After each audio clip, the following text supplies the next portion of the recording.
सभी साथियों को नमस्कार। ज्योतिष विज्ञान के इस कार्यक्रम में मैं किशोर नाथ आप सबका हार्दिक अभिनंदन करता हूं और आज मैं आप लोगों को बतलाने वाला हूं मकर लग्न और मकर राशि के बारे में।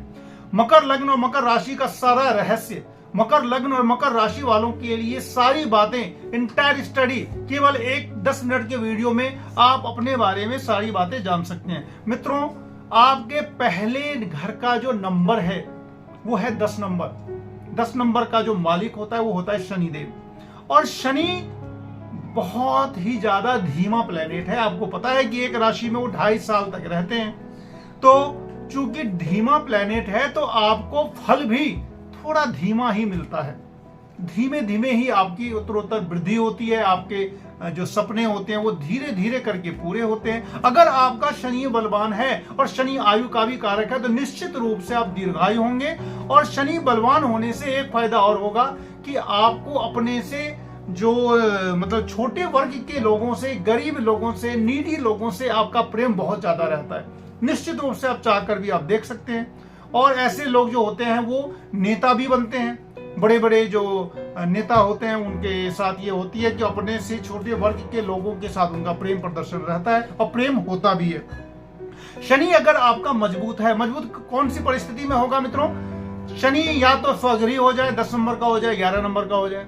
शनि या फिर तुला का हो जाए। तुला का शनि जो होता है वो उच्च का होता है। तुला आपके 10 नंबर में आती है। यानी कि अगर शनि देव 10 नंबर में हैं, आपके 10वें भाव में हैं, तुला के हैं, 10 नंबर के हैं या 11 नंबर के हैं, बड़ी अच्छी स्थिति बनती है। साथ ही साथ शनि देव अगर बृहस्पति से प्रभावित है, शुक्र देव से प्रभावित हैं तो भी अच्छा माना जाता है। 10 अंश से 20 अंश पर हो या फिर शनि कुंडली के अंदर, वो थोड़ा डिटेल आपको देखना होगा कि अगर वो मित्र के नक्षत्र में है, शनि के नक्षत्र में है, शुक्र के अपने नक्षत्र में है, शुक्र के नक्षत्र में है, बृहस्पति के भी नक्षत्र में है, समता आती है, तो सम मित्र के नक्षत्र में रहने से भी काफी बड़ा फायदा होता है। यानी कि आपको स्ट्रगल कम से कम मिलता है।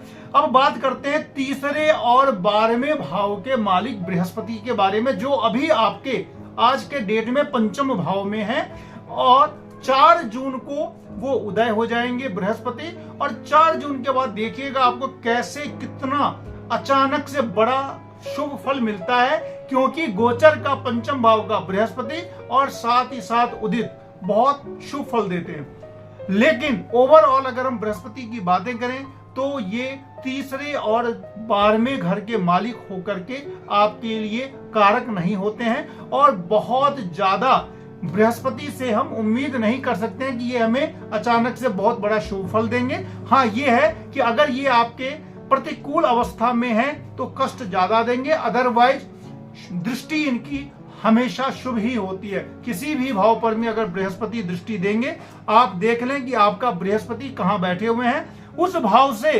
5वें, 7वें और 9वें भाव पर या घर पर बृहस्पति की दृष्टि रहेगी और उस भाव से संबंधित आपको निश्चित रूप से लाभ मिलेगा।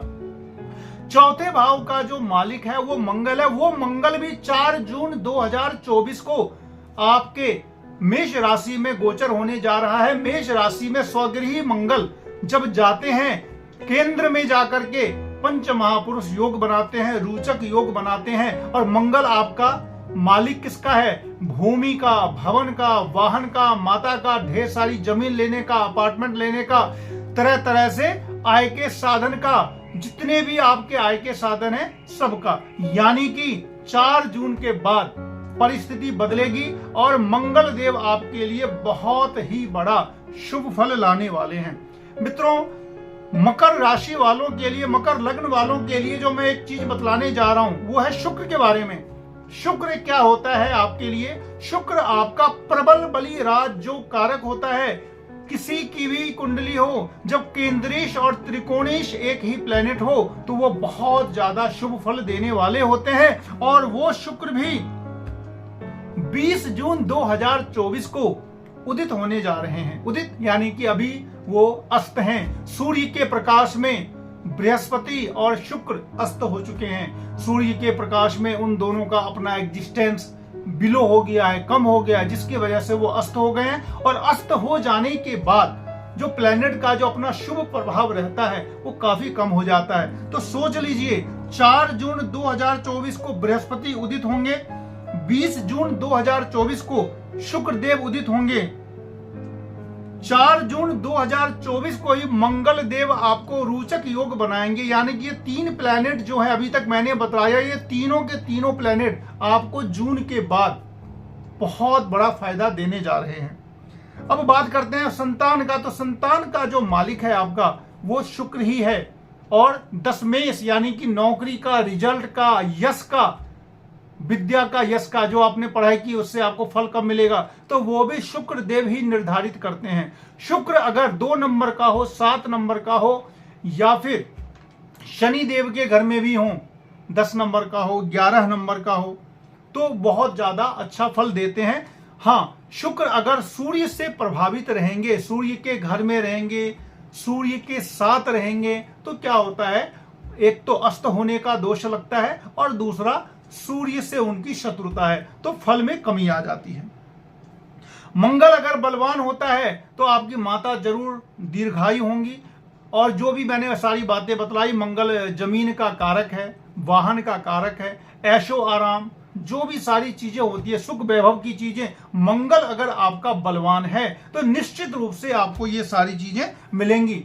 यानी कि आपकी कुंडली के अंदर में मंगल अच्छा हो, शुक्र अच्छा हो, शनि अच्छा हो और बुध अच्छा हो, तो हर हाल में आपको सफलता आपके कदम चूमेगी।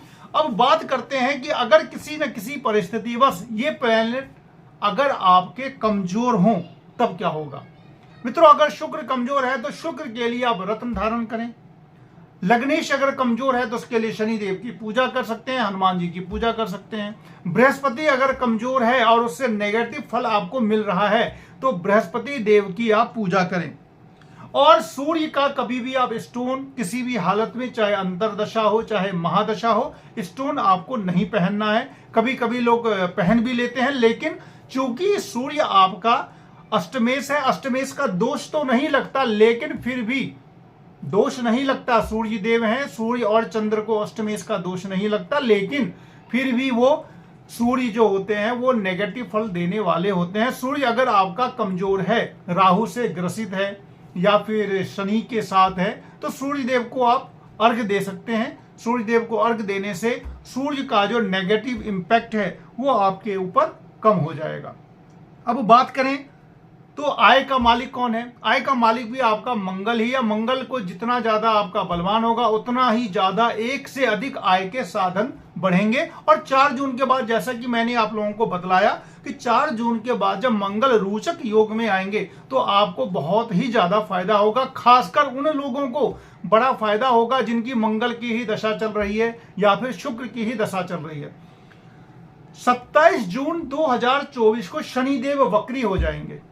वक्री कब होता है कोई प्लेनेट? जब सूर्य से 5 राशि से आगे चला जाए कोई प्लेनेट तो वो वक्री हो जाते हैं। तो शनि देव 27 जून को वक्री होने जा रहे हैं। मित्रों, वक्री होने से होता क्या है? वक्री होने से एक तो किसी भी प्लेनेट का बल बढ़ता है। दूसरी बात जो एक सबसे अच्छी बात है, जब वक्री ग्रह की दशा आती है, प्लेनेट गोचर में भी वक्री हो जाता है, तो जिसकी वो कुंडली होती है ना, उसको उसका खोया हुआ सामान मिलने लगता है। मित्रों, मतलब अब मैं समझाऊंगा आपको खोया हुआ सामान क्या हो सकता है।